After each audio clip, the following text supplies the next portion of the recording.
Alright, there's another one with a nice home cutscene at the start, so we'll just go ahead and get started in 3, 2, 1, go!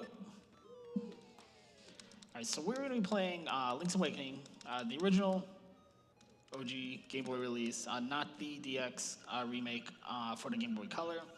We're also going to be playing 100% or the 100% reverse boss order, which means I'm going to be picking up 20 of the 26 seashells, which adds up to 100%, because the community has decided that 20 of 26 is enough. We're also going to be picking up all the heart pieces, all the heart containers, all the items, all that kind of good stuff as we go. But I'm playing on the original release because it lets me have access to way more glitches and tricks and fun stuff at my disposal. Oops, including screen warping, which is the first trick I'm doing here. And screen warping is very, very easy. As you move from one room to the other, you use the select button to pull up your map. And if you get the timing well, Link will stay where he is on the screen, but the room that he's in will change around him. Like here, I'll be able to stay on the bottom of the screen and go right through the screen transition. And I'll show it off very, very quickly, but if I open up my map, you can actually see I've got one tile revealed right there in the top left corner of the map. That is from looping from the bottom of the map by the beach, looping off the bottom and putting it back up at the top, which unlocks the warp zone by Dungeon 8, which is where we're going to be starting our reverse boss order gauntlet when we get there. But I have quite a few items I need to pick up first before we really can start exploring the island safely. Now when I open up chests, I'm going to be opening the save and quit menu to skip the text box, and if I do that on a chest with rupees in it, that means I'm losing time because I skip the text box that is shorter in the Japanese version to read. But I killed those 3 little slimes in that cave. We're going to be seeing a lot of that cave, by the way, and I'm going to go right into the Kenner World here after killing 3 monsters. We're going to be seeing a lot of this Kenner World as well, but this super glitchy dungeon works very, very differently depending on how many monsters you kill before you go in. So if I wanted to go down that down staircase, I can only do that if I've defeated 3 enemies before I go in. Otherwise, that staircase just does not work. I might be able to get to it, but it just won't work. And the Kenner World is a very, very, very glitchy place. You'll be able to walk through most of the tiles there, go pretty much anywhere you want, and it's a glitched out version of the map that has quite a few dungeon maps in it. So I'm using it here to go to the back part of Dungeon 1 to get my Rock's Feather. And if I time that jump slash correctly, they'll fly off the screen, so I don't need the magic powder to get rid of them or the magic rod. That lets me get my level 1 bracelet, which gives me a lot more freedom of movement. There are lots more places I can go just by being able to jump and pick things up. But the first thing I'm going to do is come over here and get this shovel for 200 rupees. For 200 rupees. Let's try it again. Oh, you're gonna be a jerk today. Okay. Dude. There we go. So he's a 5-finger discount to get that shovel. And he's not too happy about this. Zap, zap. Super dead. So that means we're not gonna get the super cool, fancy, extra, like, 10 seconds of animation in the ending for beating the game without getting killed, unfortunately. But it beats having to pick up about 1,200 rupees to buy the bombs and the bow that we would need to get otherwise. Rupees, for speedrunning purposes, are pretty hard to come by quickly. The next thing I'm going to do, we're going to see a lot of this as well, is super jumping. But what you won't normally see in especially Link's Awakening DX speedruns, is using super jumps to go out of bounds and take unintended paths. I guess take unintended exits from one room to another. Because those 2 rooms are definitely not near each other on the world map whatsoever. But the way that the maps are stored in game memory is very different than how you actually play through them. So if you can go out of bounds in this game, you can really start hopping around the map and going to a lot of different places very, very quickly. And excuse me, and it's pretty safe to once you get the trick, it's pretty safe to just kind of explore and look around that way. Now here, because I screen warped over the loading trigger, came here a way I'm not supposed to, our enemies here do not look the way that they're supposed to.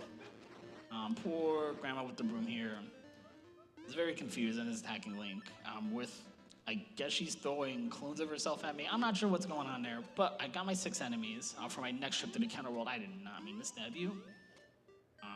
For the rest of the game, anytime I go into Counterworld, I want to go in with 6 enemies defeated, because that makes certain other tiles walkable, makes other staircases work. I only needed the 3 for the first trip to go get my Rock's Feather. This is a very, very simple fishing minigame. This is the first fishing minigame in the Zelda series. It's not nearly as complicated or as frustrating as Ocarina of Time or any other fishing minigames in the series.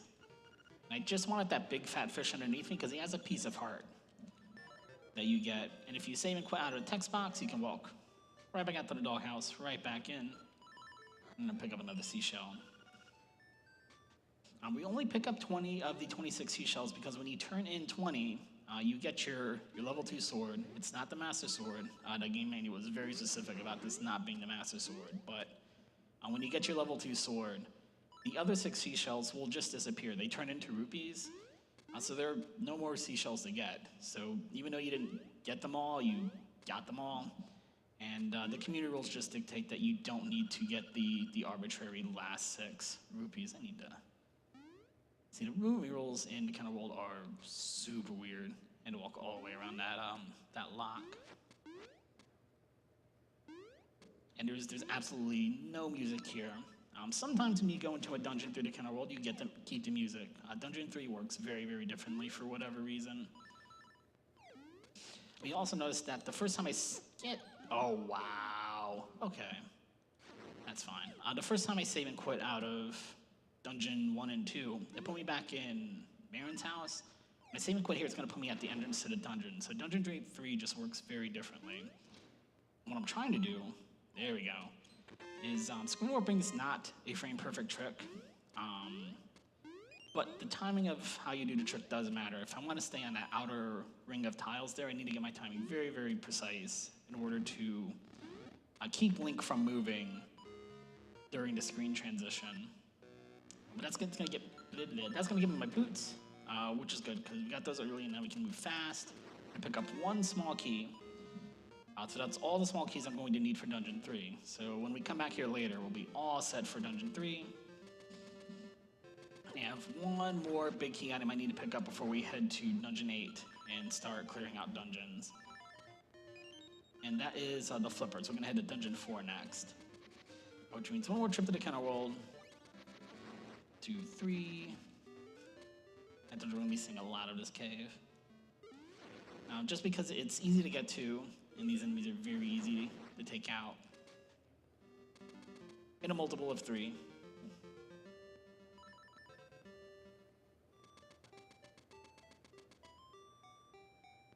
That was a little early.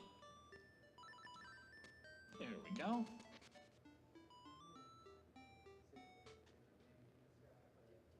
Now the reason, or the way you do the way you enter the Counterworld is to go to the back of the doghouse there, the dog kennel, hence the name, and you just clip into the wall a little bit. It's very easy to do. It's not precise or hard to do or anything.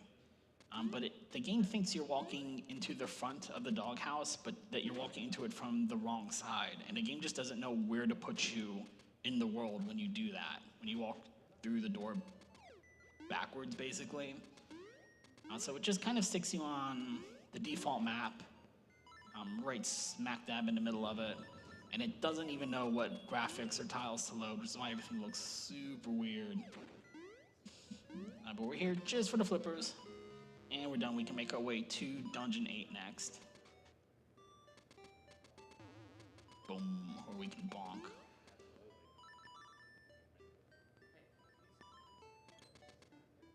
It is so nice to be playing on the Super Nintendo. Because I play some Game Boy Color games too. I have a Game Boy player at home, and I know I'm gonna catch a lot of heat for this. And I know everybody in the Smash community loves their GameCube controllers, loves them to death. We can't get rid of these things, but the D-pad is terrible. I hate so much playing Link's Awakening on a GameCube controller. I'm so happy to get to play on a Super Game Boy 2 today. The nice Super Famicom controller. It's so nice. Makes me so happy inside. Alright, so here's Blano. That's a Blano skip. He's down there. I'm gonna get the Fire Rod. And we're halfway done with Dungeon 8. We're not gonna be seeing too much of these dungeons. Especially once we get rolling and start picking up all of our items. But now I'm gonna get back into Dungeon 8. I need to get into the back half of Dungeon 8 because that's where the boss is. Rather than go through all of Turtle Rock, which is a very long dungeon that I don't remember how to get through anymore. It's been that long since I played this game inbounds. So we're just gonna use this little bit of terrain. And I don't know why it's there. It's only there for aesthetics, but it's really nice that it's there because it makes getting back to this entrance so much easier. I'm gonna use a super jump here to get right into the boss room. And the great thing about Finding Hothead is if he hits me, or his little flame droplets hit me, they deal 4 hearts of damage. And we're doing this first, so obviously that's more health than I have. So any kind of hit here is a one-hit KO, unless I jump into lava. If I voluntarily jump into lava, I only take half a heart of damage, because I guess that makes sense somewhere. Do not question Nintendo logic.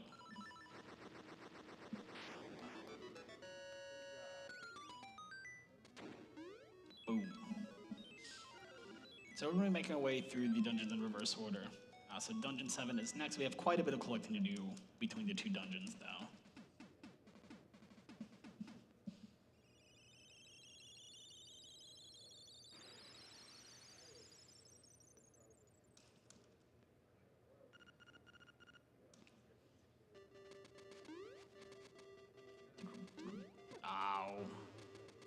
Screen warping is the faster way to move, especially like in a straight line, if that makes sense. But it's not worth trying over and over and over again if you don't need to actually get a skip out of it. To the left, right? I know that looks really weird, but that's the only way to kind of maneuver yourself on top here. And I want to point out that one of the only restrictions in this particular category that comes from, the 100% category, is you cannot duplicate items. So even though I got to this chest in a very out of bounds way, that chest is in Dungeon 1. And if I go to Dungeon 1 right now and go to that little secret room, that chest is already going to be open. Because I'm opening the chests, I'm opening the actual chests. I can't duplicate items this way. I'm just not getting there in normal or intended manner. Get away.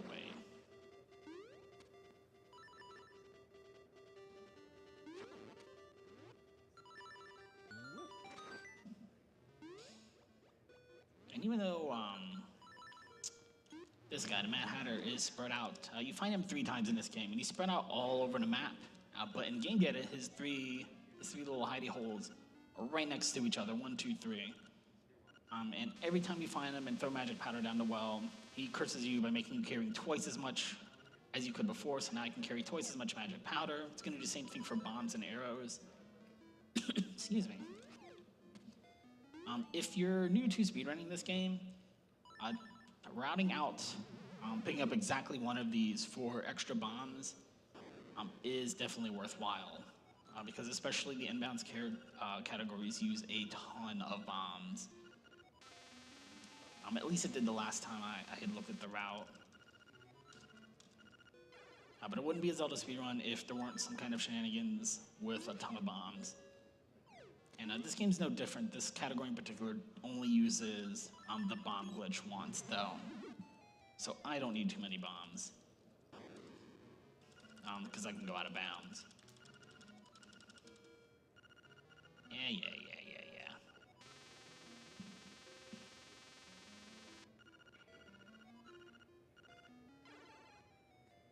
I'm gonna let the animation finish, just in case. I don't want to lose an upgrade somehow. Go right back to where we started. And we're going to the next cave, and we're not going to go through this cave inbounds either. Come right here. Right back to the entrance, and I'm going to hop around quite a bit here, because when you screen warp and cracked tiles are involved, the timer for when they break does not reset. So I need to keep moving, or I'm going to fall into a pit and then respawn on top of the pit until I run out of health. Now all of that's going to get me right down here to the Dungeon 7 key, which lets me skip doing this room, which you also skip in an inbounds run with a trick called the Rooster Skip. So that very out of bounds way to get there is the Rooster Skip. The Rooster Skip is probably the hardest trick, single hardest trick to learn in an inbounds category. You use the hook shot, and I know in the original version you can use the hook shot and a mushroom. There's Luigi, by the way. Luigi takes care of chickens in this game.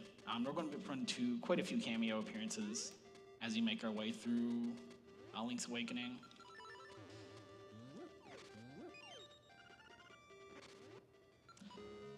I forgot that particular seashell when practicing earlier. Whoops.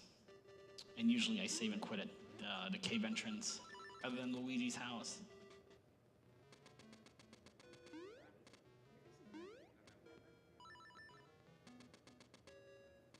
So we just left the very northern part of the map, over by Dungeon 8-ish. This piece of heart's very far in the south, over by Animal Village. If I screen warp here, go up, go right one more time, just like I just did, this puts us in the forest. It's on the very western part of the map, in the middle. So even though, again, these rooms are very, very far apart in the world map, the world map that you play on is different than the world map as it's stored in game data. So again, being able to just break out of bounds at will, if you can learn the map that way, opens up a ton of shortcuts. There are lots of cave entrance and interactions and things like that I'm not going to use. The routes changed a lot since I started poking around at trying to play the game this way. Whoa!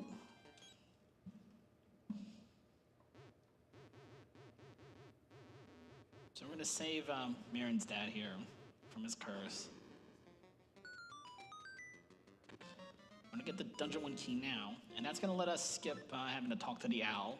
It also means I can go back to the village right now to learn Marin's Song 1, whatever you want to call it.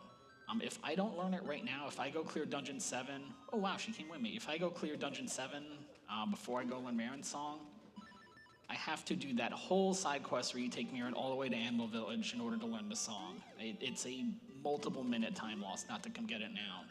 And then again, since I screw up over a loading trigger, Marin's now a Moblin. So now we're learning Song 1 Moblin's song that I'm just talking over.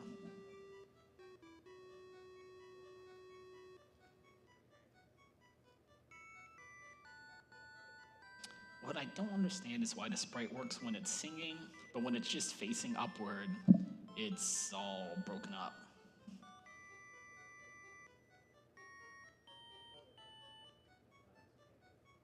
Whatever you do in this text box, make sure you do not mash B. You do not want to say no here and have to restart this whole cutscene. Yes, yes, yes, it was a very pretty song, and now I'm going to be on my way. And we're right back into the cave. And now we can finally make our way to Dungeon 7 proper. Ooh, ooh. I moved up on the wrong tile. On the wrong column, rather. That's alright, we can just save and quit and go right back. Left more. There we go.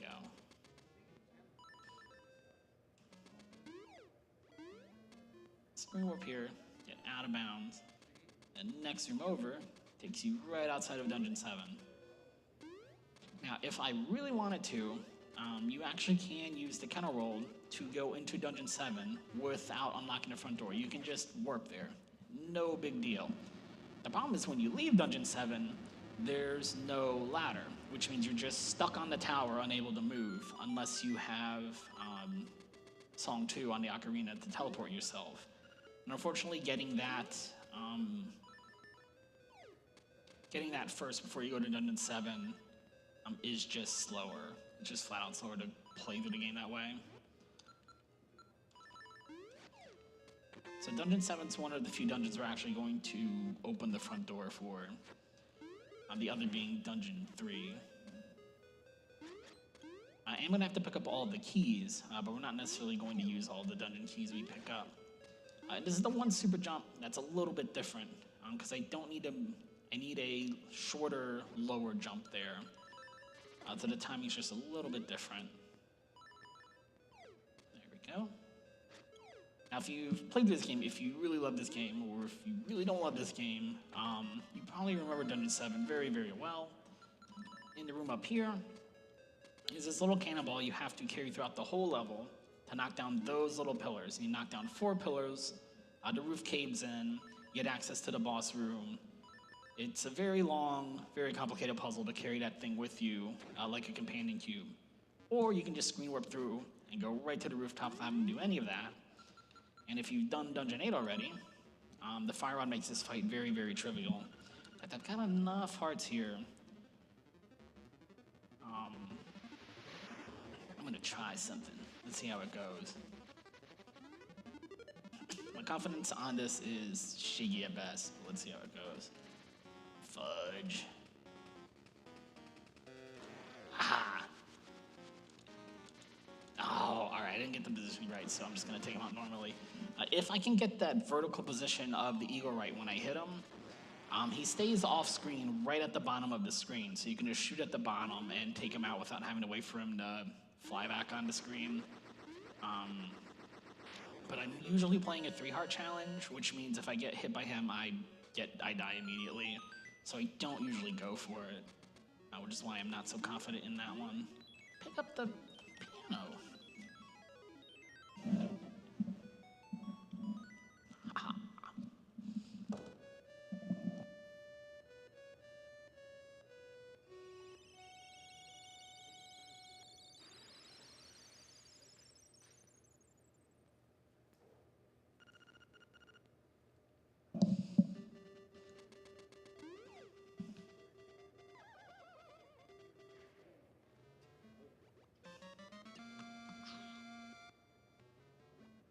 So at this point, we've seen most of the toolkit of glitches and things that I have available to me.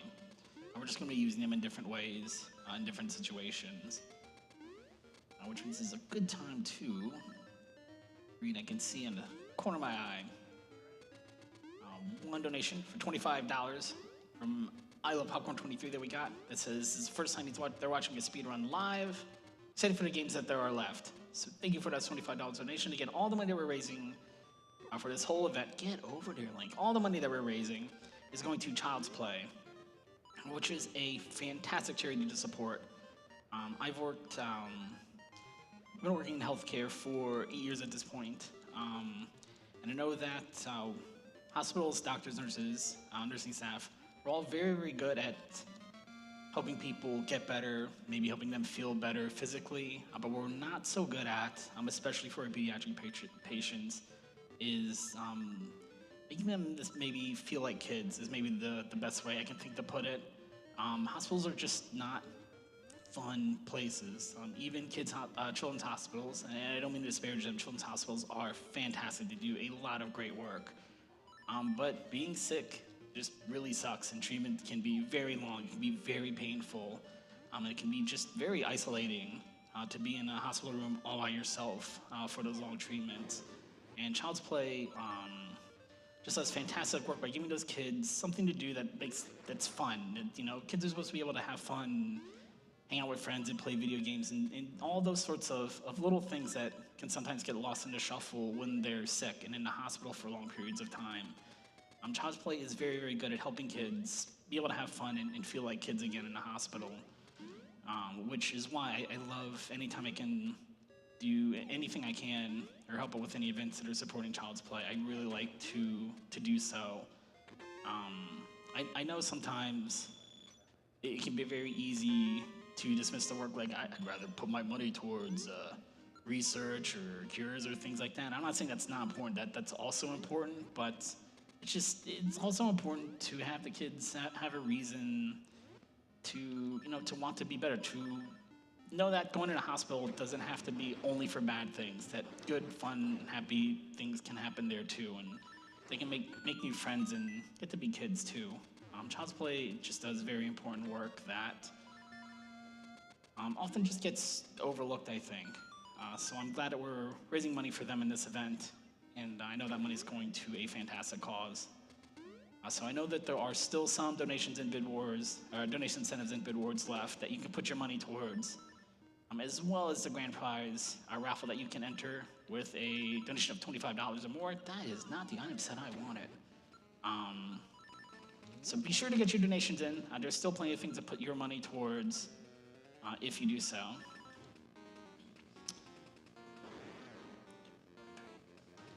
Oh.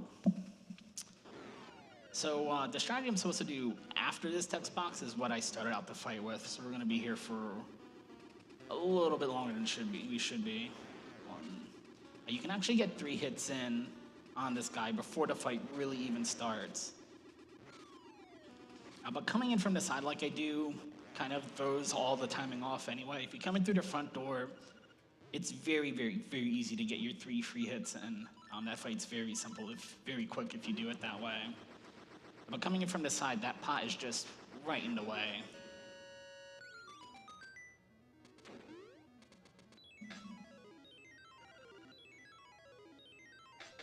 Oh.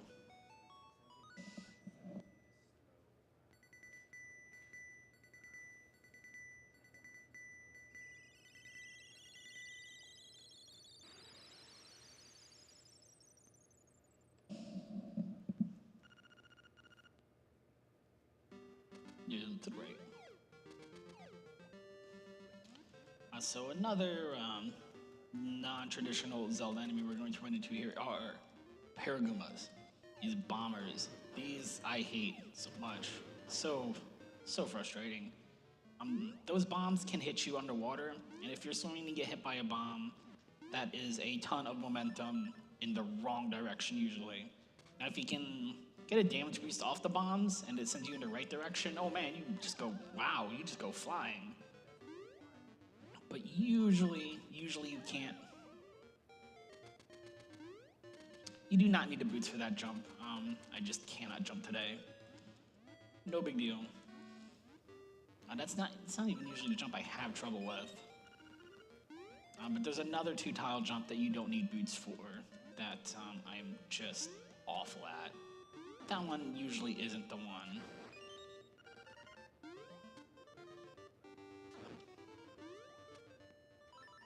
Head over to the bridge for another seashell. I get the last screen warp here.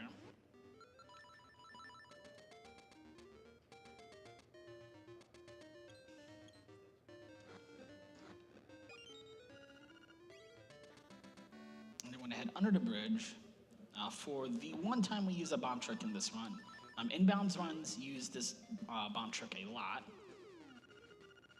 And it's very lovingly called the bomb trigger glitch. Now in this scenario, the bomb trigger glitch gets us what is definitely the mermaid's necklace. That's definitely not a mermaid's bikini top because we're playing a Nintendo game in America. And bikinis are just way too risque for Nintendo of America. So it's definitely a necklace.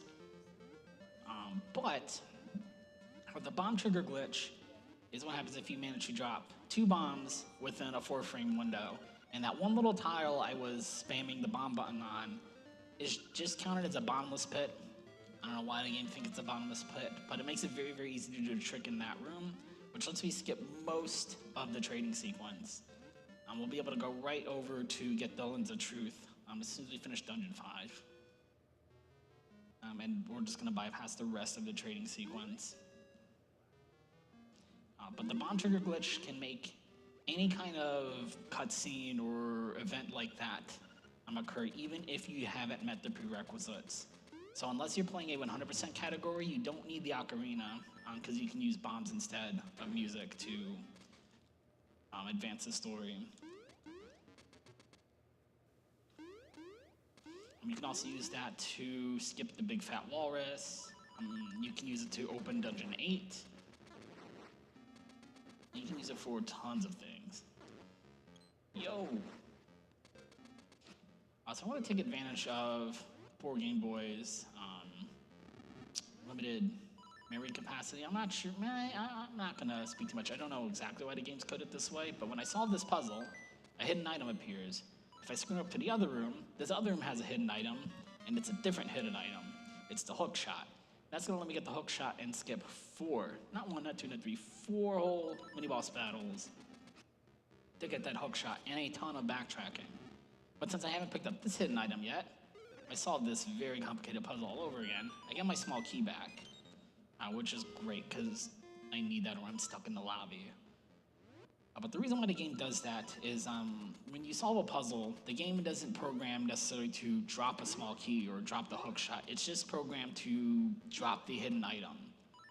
So there's just hidden item on the screen. So if you can change what room you're in and keep the hidden item on the screen, you can change what that hidden item is, technically. Now, if you move to a room that doesn't have a hidden item, it tends to stay exactly the same. And you can use that to duplicate seashells or heart pieces, if that's not restricted in your playthrough. Yo. And what I'm looking for here, you can probably see it just barely. The menu's a little bit laggy there, and I'm using the fire rod to do one more trick in the playbook, the fire rod glitch. And what I'm doing there is I'm opening the menu at the same frame that the game, oh shucks, the game is drawing the, gonna pull this back in, that the game's drawing the fireball on the screen, and if you do that, the game just gets stuck and thinks it has to draw another fireball and another fireball, and eventually the game just runs out of memory. Because there's too much fire on the screen. So when you change screens and have all those fireballs on the screen, nothing in the next room can spawn. No enemies, no bosses, nothing. You can skip even the nightmares themselves. You can just skip everything. The windfish fight at the end, you can skip anything you want to with that. It's good for rooms like this, where the doors are locked until I defeat every enemy on the screen. Because now there's no enemies, so I can just walk on through. And the reason why I have to do that is even though I have the hook shot, I haven't fought the mini-boss for it, so he's a little upset, and he's actually there waiting to fight me. Oh, Link, get over here.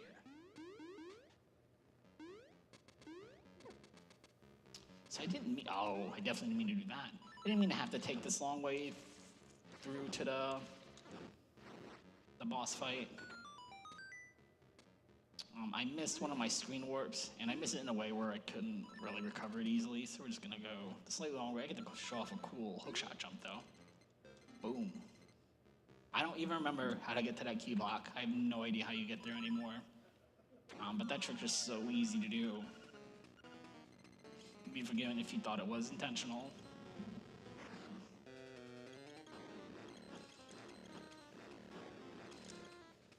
Now, this is the most RNG-heavy boss fight in the game.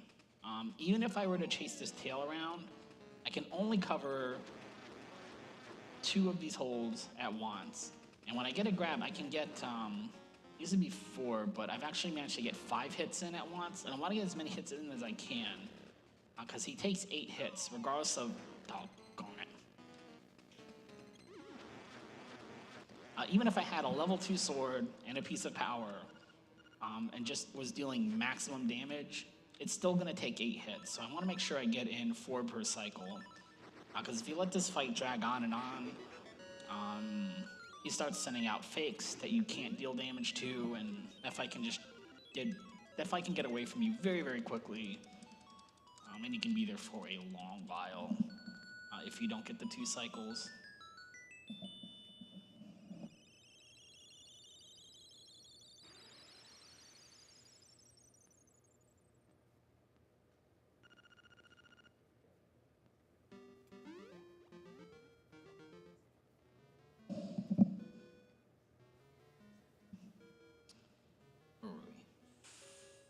We're going to 4 next. I can count backwards from 8.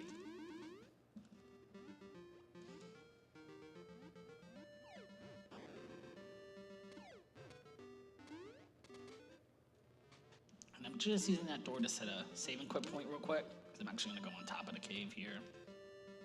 Like this. There we go.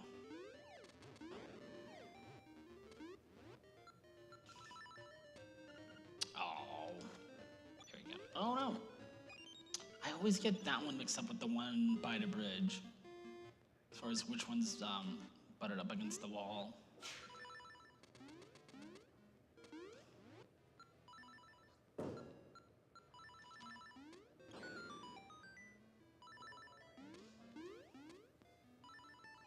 I have those items backwards of how I like them. But we'll be okay. Now I have to actually come out and put the mermaid scale in. I can't pick up the lens of truth if I haven't turned in the mermaid scale, but even if I could, when I leave, the mermaid statue's in the way and you can't actually leave. You're just stuck on that tile if you can't make the statue move, or if you can't teleport. Too early. Now this is the one I really want to get first try. Good, because doing screen warps in the water is a pain in the butt. Whoop, one more. I can count the 4, I really can. There we go. So all that screen warping lets me skip that big fat walrus. That's a very long side quest I don't want to have anything to do with. We're gonna come up here and get the Dungeon 4 key that we're not going to use. That hitbox, the hitbox for this boss is active even before the text box appears. So if you have bomb arrows work too, or the magic rod, you can hit him and take out the fight before it even really starts.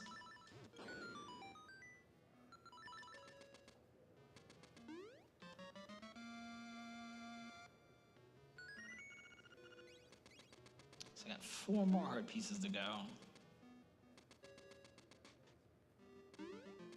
Yeah, and I know where they all are, so we're gonna go on those. At some point I want to check my seashell count. Make sure I haven't forgotten any. That is not... None of that is what I'm looking for. Hold on. There we go.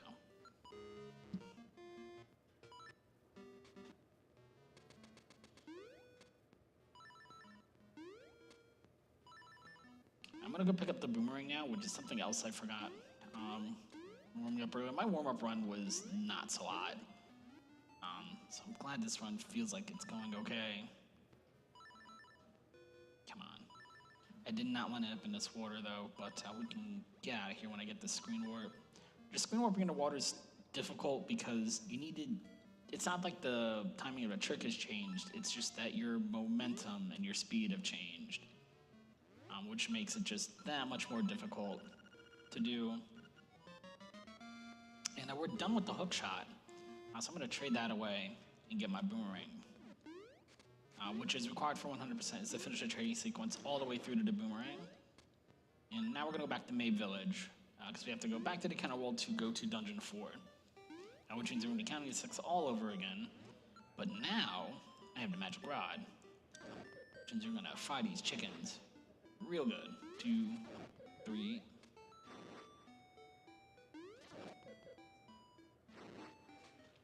And since that takes him out right away, I don't have to worry about the Lankugu attack. I do have to make sure the animation finishes, though. It does not count as 1 until the little sparkly effect disappears. I mean, if I come in with 5, it's no big deal. I can save and quit and leave, no problem.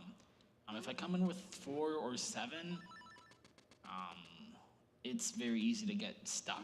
For 7 in particular, if you go into the Counter World after killing 7 enemies, you can't leave the Counter World. You're just kind of stuck there until you find a magic sequence of screen warps to get you to some kind of an exit. It's very, very difficult to get out of there. Because if you save and quit there, when you play the game again, you're still stuck in the Counter World for whatever reason. The 7-kill one works a little bit differently. But we're done in Dungeon 4. I got the flippers earlier, so I don't need that item. And I can get right into the boss room, so I don't need the key. So Dungeon 4 is very, very quick. You spend more time getting the items between the two dungeons.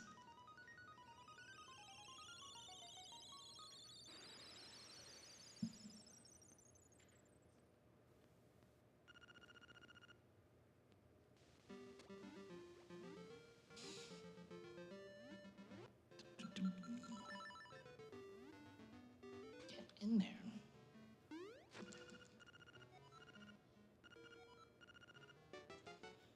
Cool.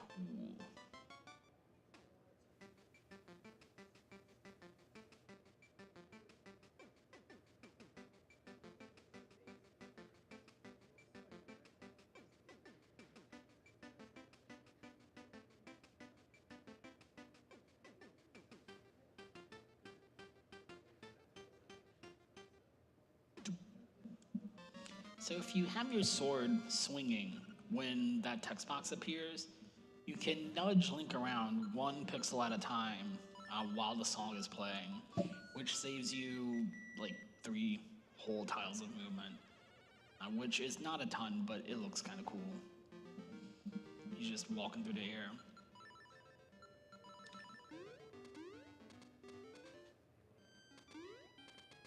And I'm gonna pick up this potion. I just want to make sure.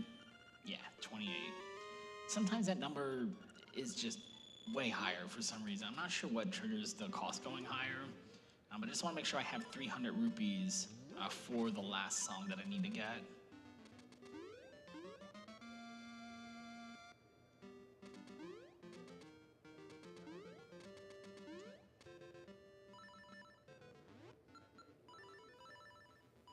And this is why I couldn't trade in the shovel yet. I'm not done with it. But the hook shot I am done with. I don't need that anymore.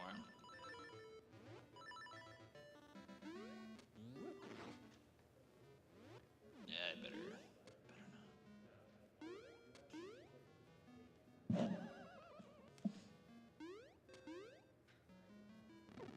Oh, that bat.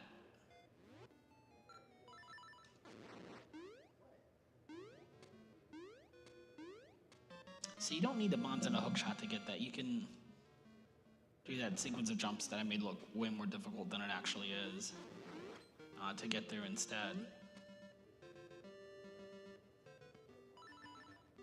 Good.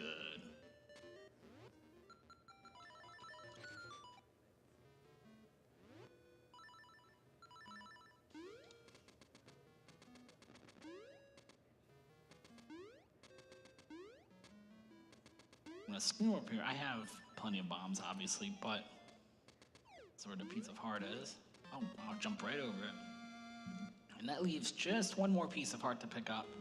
And it's actually the first one you're supposed to find. It's the one that's at the bottom of the well in town, and it's going to be one of the last items we pick up in the entire game. So we're going to be missing that one for a little while longer.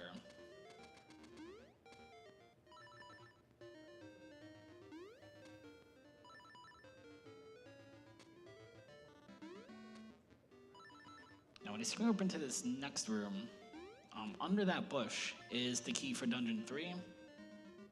But since I screen warped in, the position of it changed. So I will need to reset the room because I don't want to be digging every tile on this screen looking for it. I mean, in fact, it may move off screen.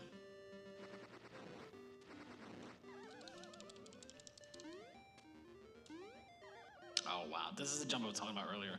I don't know what it is with this jump. This is there's nothing special about that jump except that I can't make that jump.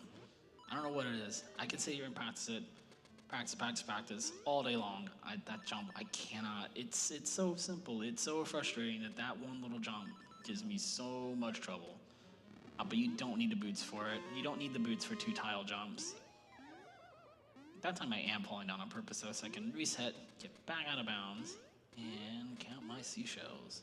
Oh, and 16 is exactly the number I want to see, so I don't need to pick up any extra ones. Yeah, we're good. So I'm gonna make sure I go on this second tile here, and here's Wart from Super Mario Bros. 2, by the way. Been waiting for Super Mario Bros. 2 cameo. Here he is. Part of him, top half. And the entire vocal range.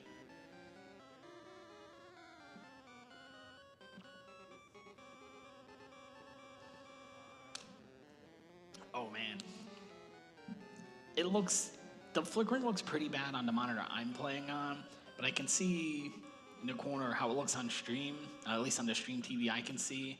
And it looks so much worse. I'm so sorry. But that gets us song number 3. And the reason why I went on that second tile is you can see that cracked tile in the corner. First time I figured out you could do that. Because that trick only works if you come in from the top side of that screen. If you come in from any other side of the screen other than the normal entrance, the game will just soft lock. But if you come in from the top, the game doesn't soft lock. However, with that cracked tile there in the corner, just because you're watching a cutscene doesn't mean the cracked tile won't break open and drop you down the pit. So what will happen is you'll be watching the song, listening to the song, they'll be singing the little hearts out to take your 300 rupees, and then you'll run out of hearts. And then when the song is over and the text box is finished, you have no hearts, you die, you lose your 300 rupees, and you lose song number 3. You get absolutely nothing. And that pretty much kills your speedrun, because making up 300 rupees quickly is mostly impossible. Because you're just going to be picking them up one at a time, basically. There are a couple of chests you can use to speed it up, but not 300 rupees worth of chests.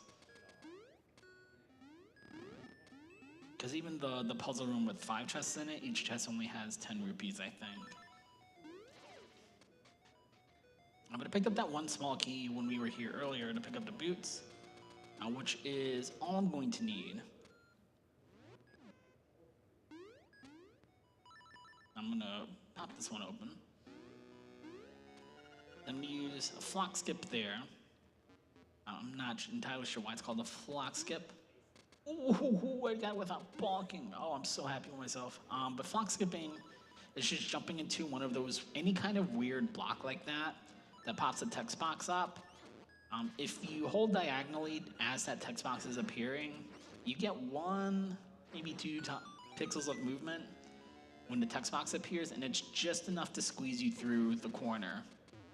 In a inbounds route, you use that a couple of times as well. And you're definitely not meant to have the magic rod in Dungeon 3, so the odds are not too happy with you having it. But you still need to use the sword to split them apart, unfortunately. So you have to menu twice. But the single eyes go down to 1 shot each. Then it's off to Dungeon 2.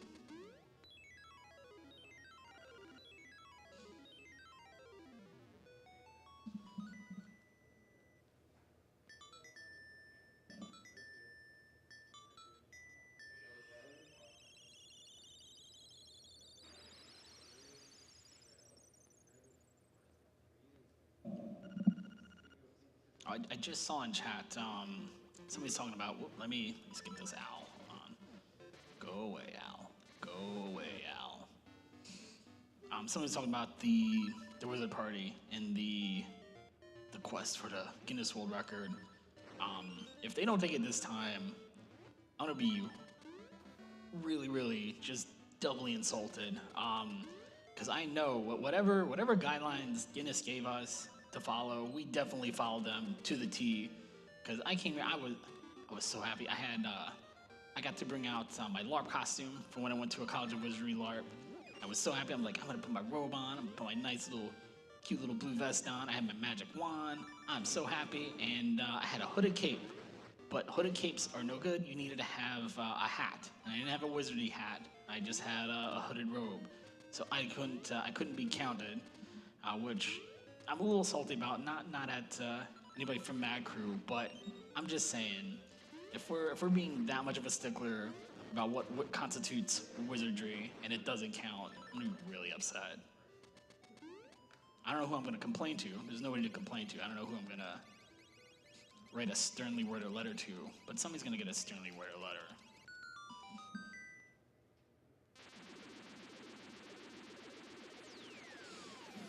So here is our level 2 sword.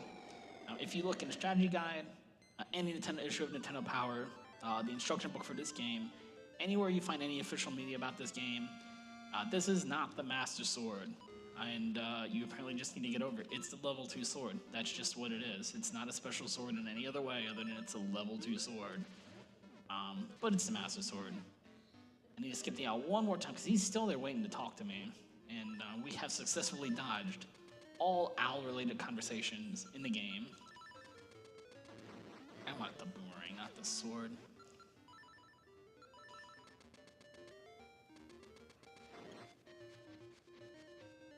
Get. There we go. 3.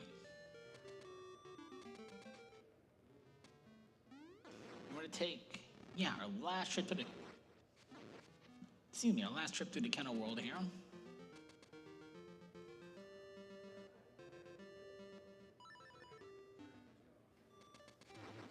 Fudge. Ah, I didn't think I got it. Don't talk to the.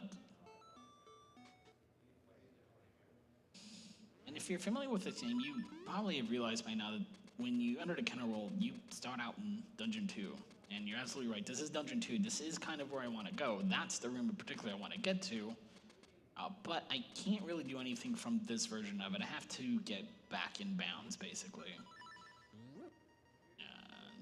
And now in this room, I have to kill enemies in a certain order, which is why the fire rod trick does me absolutely no good here.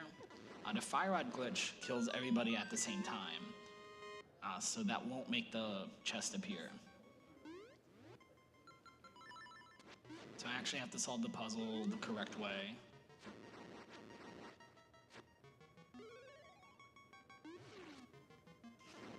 If I do this right, it's gonna look really cool. If I don't do this right, it's gonna look really silly. What I wanna do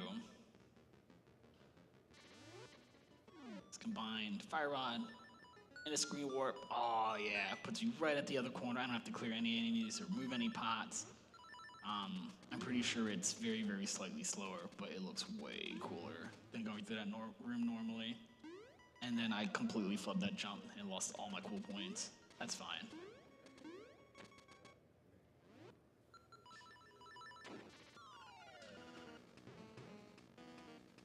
Oh, sword. So the Dungeon 2 boss, Mad Genie, I think has a ton of hit points for being just a Dungeon 2 boss. You have 4, maybe 5 hearts. If you really, really spend time looking for heart pieces, you'll have 5 hearts, but most players will have 4 hearts. This boss has a ton of health, but you can skip most of the fight if you pick him up, get a little wall clip over here, and then kind of throw him out of bounds. That breaks the bottle immediately, rather than taking like 2 or 3 cycles. I forgot to drop a bomb. I was so busy trying to tell you guys how it worked, I forgot to actually do what makes it work. But it goes down to 2 shots from the magic rod. What you want to do after you break the bomb is open up your menu, pull out your bombs, and just immediately drop a bomb. And from there you can either use the magic rod or use the bomb arrows. And you want the recoil to put them right back on the bomb. And that'll deal enough damage for just wipe out his hit points immediately. It looks really cool when I remember to do it. So that was my bad, unfortunately. It's a really cool boss fight when it's done properly. If you're exceptional at playing pool with the Mad Genie, you hit him with the bomb arrows, which knocks him back into the bomb, and then the bomb knocks him back right to the exit. So you can pick up the heart container, go right into the next room. But that is exceptionally high-level play to get the ping pongs to bounce that way.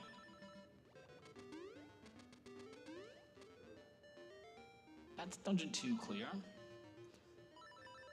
So now we're on our way to the starter game, Dungeon 1, where we definitely aren't supposed to have any of the items that we have outside of our sword and shield.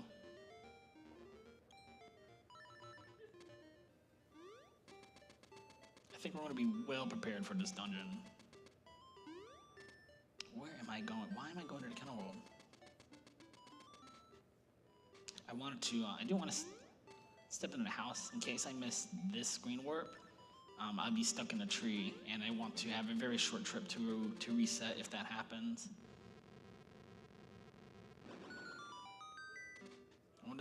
We're gonna go right down the middle of Dungeon 1. 1, 2, 1 more. 3. No, it was too far away. That'll do it. It's me the nightmare key. Now, if I wanted to, I can also screen warp into the boss room in Dungeon 1.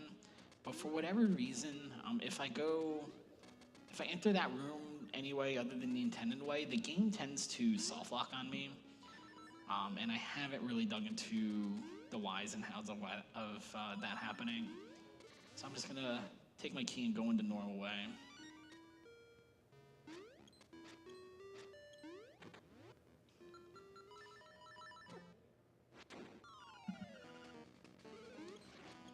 Oh, really?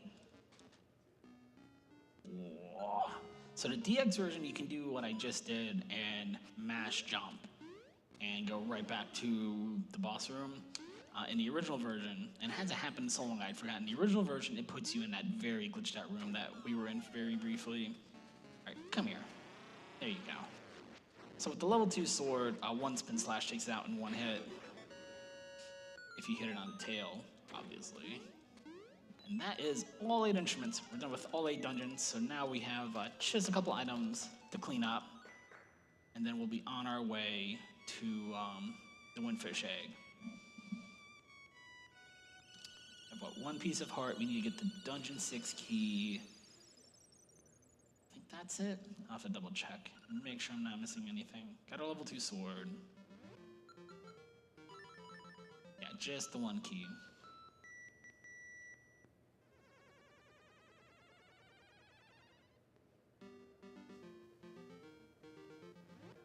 Yeah.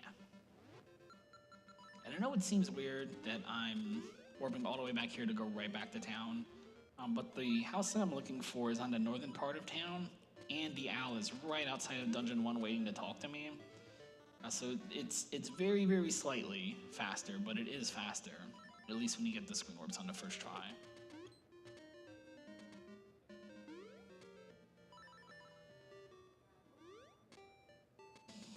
But the last door we're going to walk through here is this one right here. This poor family. They have a newborn and everything. We're just going to be raiding through their house quite a few times here. Want to screen warp to the left. There we go. And that's the bottom of the well right there. So that's the 1 piece of heart I'm missing. That should put us at full health.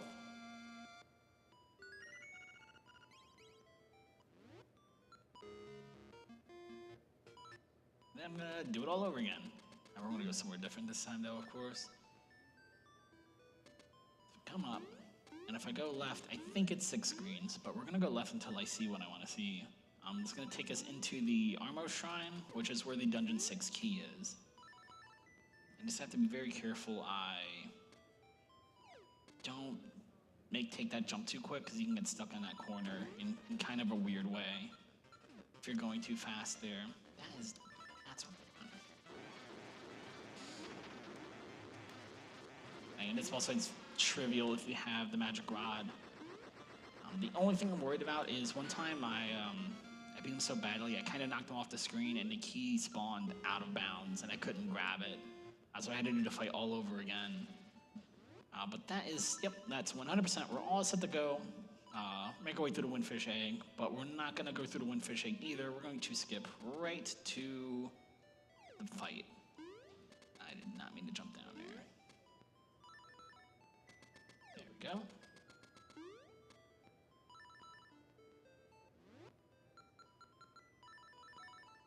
Oh no, I went up too soon. Oh, gone out. It's just that's a kind of a weird corner to try to take. I shouldn't have missed it though.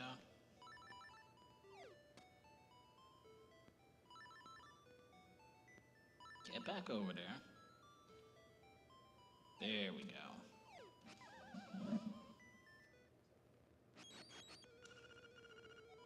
So now we're on to the last boss rush. Yes, yes, yes, yes.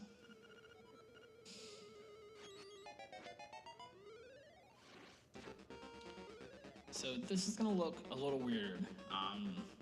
Let me see if I can get it, and then I'll try to explain it. Yeah, we'll take that. So that trick works exactly like it looks. If you time your spin attack correctly, and then jab your sword into the little dot, and just wiggle around, it actually deals damage. Now, if you don't wiggle with the proper frequency, you can drop the trick and he'll escape and respawn. but it still deals damage. Normally it takes, if one magic powder is 1 point of damage, usually it takes 3 hit points of damage, but it'll take less, even if you get the trick for only a short while. Now here, if I get the position and the timing, yes, stay right there. You can stun lock him into place. Boots. And this phase goes down very, very quickly if you have the level 2 sword and boots. I didn't want to get a bat off. That goes down to 1 hit from almost anything. That's just going to leave the last phase here, Deathel. And we're going to take him out with the boomerang when he opens up his eye. It takes 16 arrows. If you're just clinically insane, I think, you can use bombs on this fight, but you have to time your bombs with the RNG of the eye opening, or it takes 1 hit from the boomerang, which does not save enough time to make that worthwhile in anything other than 100%. So don't worry about getting the boomerang otherwise. And then time's gonna be when the screen fades to white, completely to white. Whoosh, there's time. I will take, it's an hour, 1 minute flat, it looks like from here. I will definitely take that. I think my PB is a 55. So that's definitely not bad for a marathon run. And this is the one time we see the owl the whole game, at the very, very end.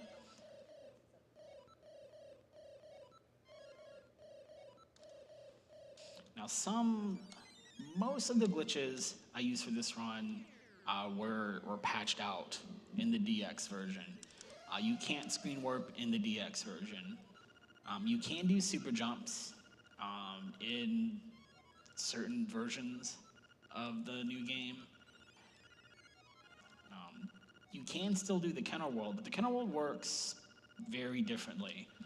In the Game Boy Color remake, treasure chests in the Kenner World actually work. They have like prizes and items inside. It's great. You can pick up the whole sequence of trading items in there. You can pick up items and bombs and weapons and stuff. In the original, if I open up a chest, I get a whole bunch of horribly glitched out music, and everything sounds terrible, and there's just nothing but pain in the box. So that doesn't really help me in this version of the game, other than as a shortcut from point A to point B in certain places.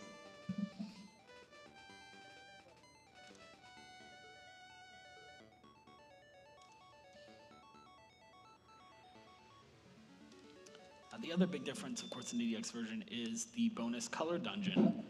And I never ran 100% in the DX version. But I imagine that would be part of the route there too. But I didn't play DX for very long. I wanted to go goof around with all of the glitches in the original. So that's what I did. I went and started rounding out this category. I'm the only person in the entire world who wants to run this category. I don't know why I can't get anybody else to take a stab at it, but that's fine. Whatever, it can just be me. I do have a lot of fun with it though. Just because you get to see all the glitches that the game has to offer. And a lot of the other categories just ban everything left and right. You get to have, I just feel like you don't get to have any fun with it sometimes, like you do here. But that's enough. I'm just blabbering on out, so that's enough. That is it for Link's Awakening. Thank you everybody for coming out, donating to Child's Play, for coming out to the crowd today. I know it is approximately, what does the computer say? It's 12:07 p.m. All right, time for lunch. No, it's very, very, whatever time it is. It's like, what's o'clock in the morning, especially MAGFest time. So thank you everybody from the crowd for coming out. Thank you everybody at home for watching. And thank you again for helping us raise over $8,200 for Child's Play, which is a fantastic, fantastic charity, one of my favorite charities to be able to help support. And that's it for me. And enjoy the rest of the marathon. Yes.